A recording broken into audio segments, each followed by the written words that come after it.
Herzlich willkommen zu einer neuen Ausgabe SI Talk PDEC 2020 und ich muss mich jetzt ein bisschen zusammenreißen. Es ist auch ein Startinterview, aber der Derrick Weyrauch versteht Deutsch. Wir haben aber trotzdem entschlossen, dass wir das Interview in Englisch machen. Er fühlt sich ein bisschen sicherer, aber die Kollegin da drüben fängt auch an zu schreien. Gut. Legen wir trotzdem los. Derrick, thank you to have time for me for the interview, and there is a start interview, so we have not too much clue about your company, but it's come from your name, Palladium One, that I think I'm not really wrong when I say you were working in the Palladium space. Absolutely. First point. And Palladium had a really great run the last years, I must say, and it was really surprising for me why Palladium have this run. Well, that's the big thing. People are trying to understand what's so special about Palladium. Is it in a bubble? What's going on? That's the key question. And part of what I'm doing is actually educating people on the market, because a lot of people don't understand. Then we have the right format now. So why the Palladium market is so running? What's going on is that there's a supply deficit. 2019 was the 8th year of a deficit in the marketplace. There's a shortfall of about 1.2 million ounces in a market where the total mine supply is only 6.9 million ounces. There's a huge amount of demand, and the demand is increasing for two reasons. One is Dieselgate, as we call it here, because of the Volkswagen scandal back in 2015, and governments and consumers are changing their purchasing decisions and moving away from the diesel engine into the gas-powered engine. And that's causing incremental demand of palladium, because palladium is the metal that's used in the catalytic converter to clean the emissions. But what I learned in the past, when I was working in the bank and so on, palladium and platinum is these two metals, and there was always a fight in the catalysts which metal you use. And when you look now, palladium, platinum is... Well, where the industry has gone is that palladium is predominantly used on the gas engine, whereas platinum is predominantly used on the diesel engine. So when the diesel sales are falling and the gas engine sales are increasing, you get incremental demand for palladium. Now, the question is it possible that the automakers make a decision and go back to more platinum in the gas side catalytic converter? And I think theoretically, it's possible. But the reality is platinum is even a smaller market than palladium. So would they take the risk of moving back to platinum and having even more price volatility than what you're seeing currently in the palladium space? The other thing is that a lot of people miss the point that the catalytic converter isn't just either or metal. There's other components as well. One of the other components is rhodium. Rhodium is the one metal that's actually performing even better than palladium. So it's around $11,000, $12,000 per ounce at this time. So for you to shift over to platinum from away from palladium in the gas engine, you're actually going to need to load more platinum into the catalytic converter to get the same performance. Well, rhodium. And rhodium. So first you're doing more platinum, which is going to squeeze that price differential, and then you're more rhodium at a very expensive cost to squeeze that margin differential to get just the same performance. But I mentioned the diesel being one of the reasons why the demand is going up on the gas side of things. But more importantly is the stricter emission standards that have been introduced globally, mainly driven by Europe and China. And with those stricter standards, it means that more of these metals are being put into the catalytic converters to control and reduce the harmful emissions. And that's really where the demand is coming from. It's the conversion away from diesel, the stricter standards. And again, with stricter standards, to get platinum to perform at the same level as palladium means incrementally you have to put that much more into the unit. So I think there's some arguments to suggest that the conversion isn't going to be that easy. The other issue is that platinum has a propensity to sinter, which basically means not perform that well. It gets damaged if there's excessive heat. So if the industry decides to move back to platinum, they're going to have to possibly redesign the location of where the catalytic converter is relative to the engine heat source. That may cause a lot of money for redesign of the floor plan of the car, etc. Are they going to invest that money? I don't know, especially when a lot of the R&D money is going for the pure EV vehicle or the hybrid EV vehicle, which is coming down the pipe. But that's on the demand side. What's really interesting with palladium is the supply. 10% of global supply comes from the only two primary palladium mines in the world. One is Lac des Îles in Ontario, which was recently bought by Impala. It was the North American palladium asset. The other one is the Stillwater mine in Montana that was bought a couple of years ago by Sibanye. Both South African miners making decisions to invest their capital outside of South Africa. But 90% of the palladium supply is coming as a byproduct of other mining operations, whether it be the platinum mining in South Africa or, for the most part, nickel out of Russia. So almost 90% of supply is coming from those two jurisdictions, which relatively are on the higher risk curve of things. But importantly, to meet the demand that's out there, the existing miners have great difficulty changing their mining operations for a byproduct, a secondary product. If you're a nickel miner, you're focusing in on nickel. If you're a platinum miner, you're focusing in on platinum. In South Africa, it's not uncommon that you have a 2 to 3 times ratio of platinum to your palladium. Whereas, in our particular case with the LK project in Finland, we have 3 times the palladium to platinum. So we could adjust. Whereas if you're that platinum miner, you're constrained in your ability to meet the demand that's going on. So it's a very complicated space. You have to look at the fundamentals from a supply side as well as a demand side. But it's all these little bits that are causing this huge deficit, and the deficit that's projected to continue well into the future because there is no apparent solution, and that's why we're focusing in on developing a palladium dominant project to help supply the gap, and to really, our objective is to focus on supplying metals for clean air. Okay, so coming to this project, where is the project located and how and which stage you are at the moment? Okay, so we're an advanced exploration project.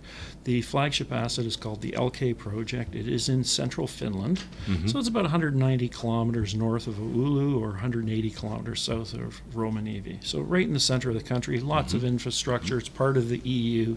It's a great place to work. Obviously, we have the political stability that some other jurisdictions might not have. And how is mining in Finland from the perspective of get the permitting and so on? Is there a big history there? Or Finland has a huge mining history. Now, what's interesting, which is why we have the opportunity we have, is that Finland was only opened for private investment in the 1990s. Previously, it was state-controlled. Outokumpu and the Finnish Geological Survey were the two main players historically. But at this point in time, you've got most of the major companies are operating in Finland, whether it's Rio, extensive exploration projects, Agnico Eagle, Boliden, et cetera, Glencore is there. There's copper and nickel smelting capabilities in Finland. So it's very much a mining jurisdiction, and one where a large part of the economy is driven on mining. And the state does have an objective to increase their mining exposure, and especially when you're talking about green metals. Okay. In which stage you are? What do you have so far? So we have what I'll call an advanced exploration project. We have 38 kilometer contact. So we have a strike length of 38 kilometers. Within that, the first zone, called the Kakua zone, we published a 43-101 technical resource on that last September. We have 1.2 million ounces palladium equivalent, sitting inside an $1,100 palladium pit shell. So quite low compared to the current price, but that's in a 1 kilometer zone. We are actively in the field right now with exploration, doing a geophysical program across another 12 kilometers worth of contact. And we'll follow that up with drilling. And what we envision happening is a fairly substantial growth to our resource endowment over the next little while, certainly coming out of this program. There's one area called Hakiaho, a second zone, that has a decent amount of exploration in it, but not enough to bring it into a resource category. We're going to be doing infill drilling there and building that out, and we would hope, our goal is to add another roughly 1 million ounces palladium equivalent to our resource base at the end of this field season. Do you have any numbers, so from CapEx, what you need that you can start something and so on, or is it too early? No, it's too early for that. Once you start going down the path of the engineering and the preliminary economic assessments, people get fixated on the economics of that particular project. And the reality is we've got so much opportunity to grow this resource at this point in time. We wouldn't be serving our shareholders well by going down that path. We think it's more appropriate to build the resource. Let's see how big it is. We're over 1 million ounces. We've got the second highest grade using our price deck. What is your average grade? What you have? So the resource is split 50-50 between indicated and inferred. Yeah.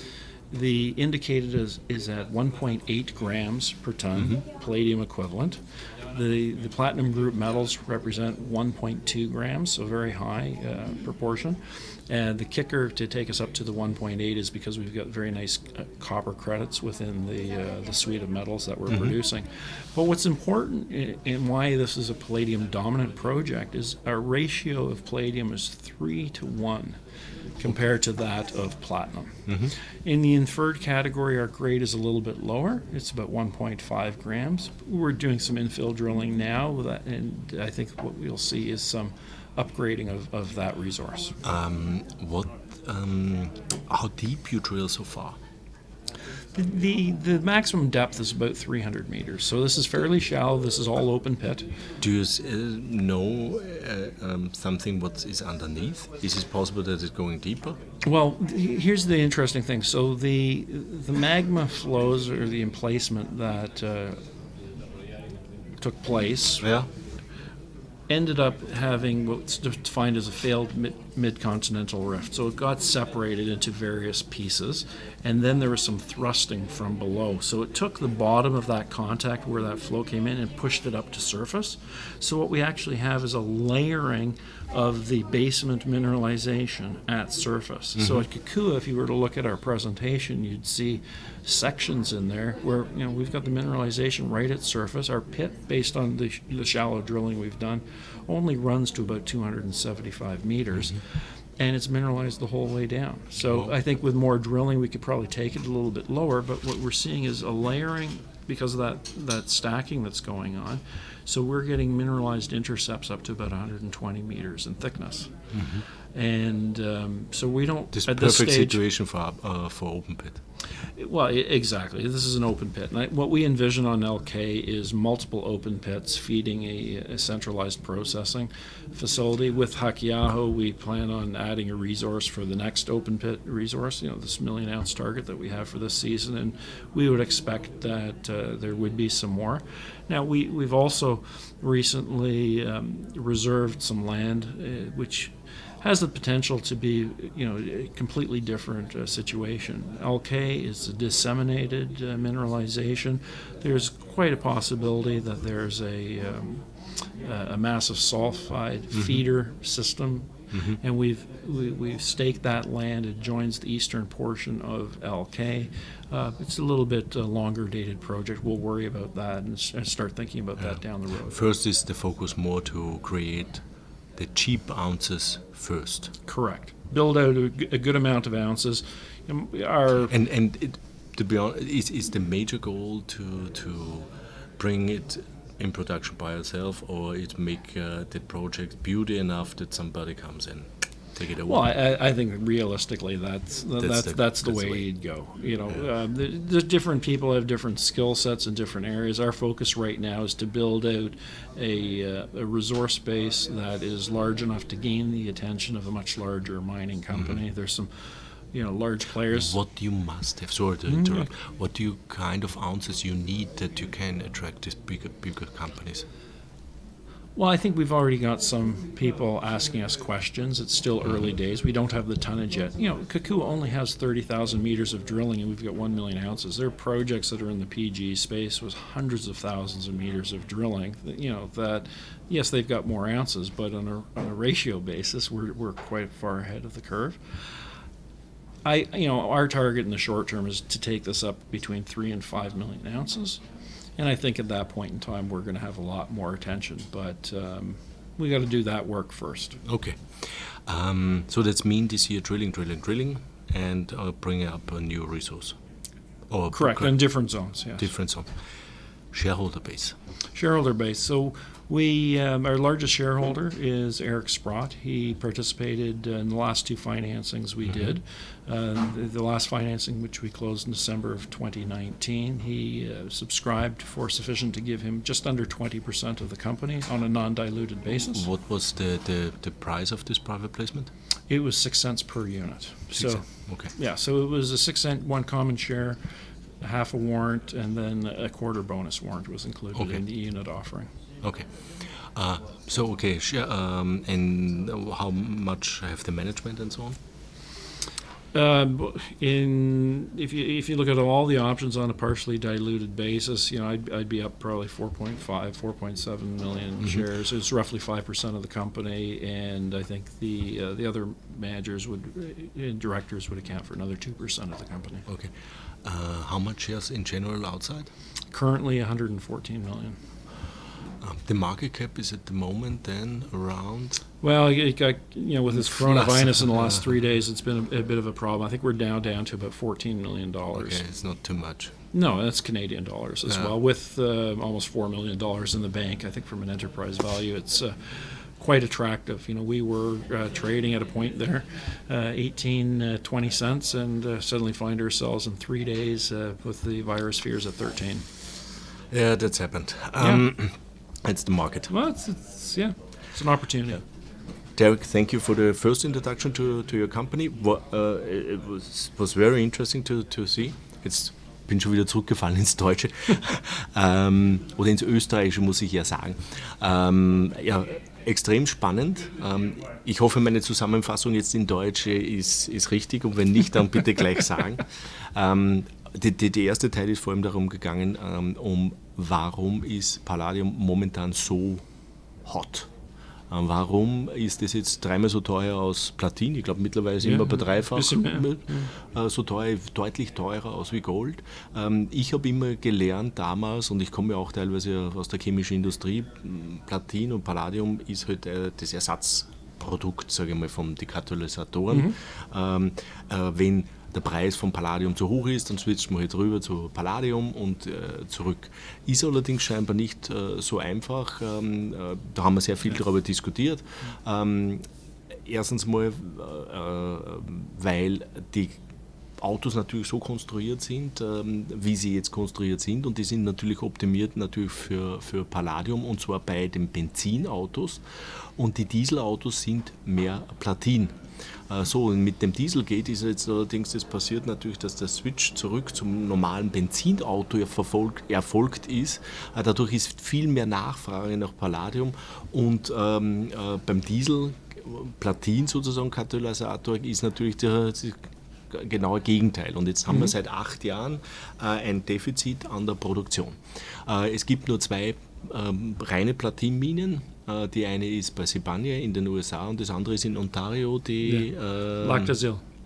North American Palladium, but it's now Impala. Impala, genau. Der Rest ist eigentlich alles als Beiprodukt, vor allem von Nickel. Und was ist die zweite? Platinum. Platinum, genau, ja, klar. Als Beiprodukt von Platinminen in Südafrika. So, das war der erste Teil.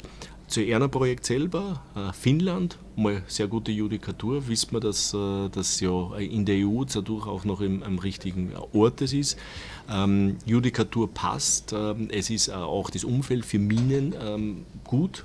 Das Problem ist, dass es eigentlich sehr stark unterexploriert ist, weil es eben früher eigentlich nur die staatliche Gesellschaft das machen hat können oder Einheimische quasi. Und dadurch waren die Ausländer abgeschottet.